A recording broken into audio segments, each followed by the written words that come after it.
Let's talk about relapse. So if a person has a relapse, what should they do? And maybe you could give us an example of what a typical relapse might look like. What they should do is to stay in recovery. Often a relapse can be a very discouraging thing. However, if a person will learn from it, a relapse may be one of the most powerful things that happens in their recovery. They haven't lost recovery. What they do, they reset their sobriety clock. So everything they've learned about recovery is still in place. They are still going to meetings, hopefully, or they recognize that there are things that they're not doing. That's one of the things that they need to do, is really go back and say, what's missing in my recovery? What set me up for that relapse? Because relapses do not just happen. So a relapse might be an indication of what's not working in my recovery plan. Oh, yes. Or what I'm not doing. It's an indicator that things are not as they should be. So what I like to encourage people to do is to go back and do a postmortem, really, literally to do an autopsy of the relapse. So what happened before that? You know, what was the thing that just preceded that? Well, I don't remember. Well, what were you thinking at that time? Well, I was thinking that I'm sure lonely and I'm depressed. Okay, what was before that? Well, my spouse and I had a fight. Okay, what happened before that? Well, I remember the fight was because I hadn't been going to meetings and my spouse was concerned about my recovery.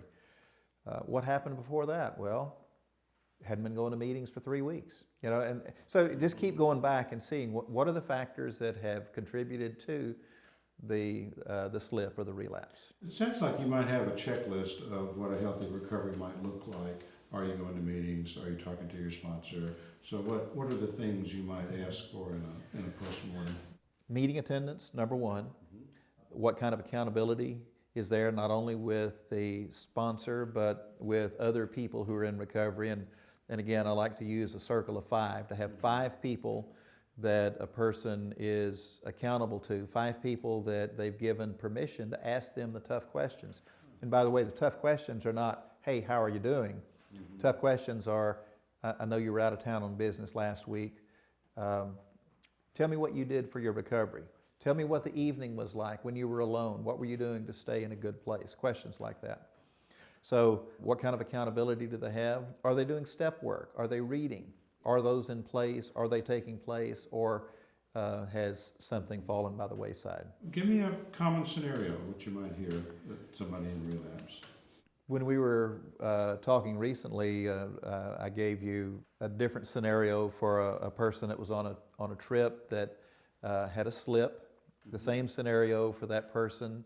They'd been drinking too much at a meal, got disinhibited at the end of the meal, had been flirting through the meal with someone, a coworker, ended up being sexual with that person. Okay, if it stops there, and this is all, by the way, hypothetical, but if it stops there, that's a slip. If the person says, well, I've already blown it, I might as well spend the night with that person, that becomes a relapse. Regardless of whether there's a slip or a relapse, there are significant things that need to take place in that person's recovery to get them back into a healthy place. The first thing they need to do is to contact their sponsor, and if they're in therapy, to contact their therapist and be upfront with them and say, this is what happened, this is what I did. What about telling their spouse? I think that's a crucial piece of it. Unfortunately, some people may not be at a place where they've already got that kind of openness with their spouse. They haven't gotten into recovery with their spouse and haven't done a disclosure. So disclosing to their sponsor, disclosing to their therapist, maybe their accountability circle, and get guidance from that group as how to proceed.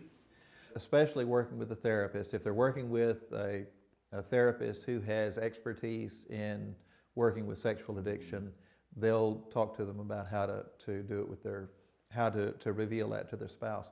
And it may be that they want to do that in a session with a therapist. Talk about how to prevent a relapse. We talked a little bit about working your program and doing a postmortem if there's a relapse. What other suggestions would you add about relapse prevention? I think there are 2 primary tools that are wonderful for preventing a relapse. One is journaling. to journal every day. And journal entries don't have to be long. They can just address 3 questions. The questions are what happened, what are the recovery events of the day, or what happened or what didn't happen. What am I thinking? What am I feeling? And so a journal entry could be as brief as 3 sentences, or each one of those questions could occupy a page or 2.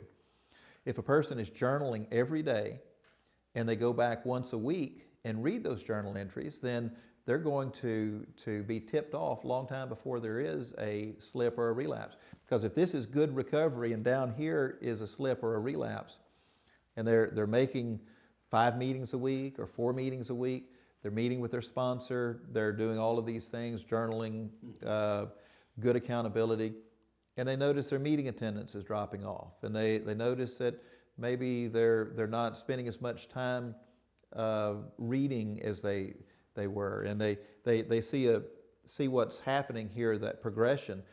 Down here is the slip or the relapse. If they don't turn it around, that's what's ahead. So they get a good indicator a long time before that comes.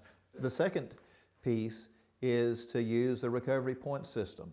That's a part of the iRecovery iPhone app, or a person can go to the website 30daysthebook.com, and at that website they can, I think it's one of the last worksheets listed, it will give them a PDF version of the recovery points, and they can keep track of their recovery points on a daily basis. And again, if their goal is to have 70 recovery points and they see they're continuing to fall short of that week after week after week, then they know if they don't turn it around, they can just depend on the fact that they will have a slip or a relapse.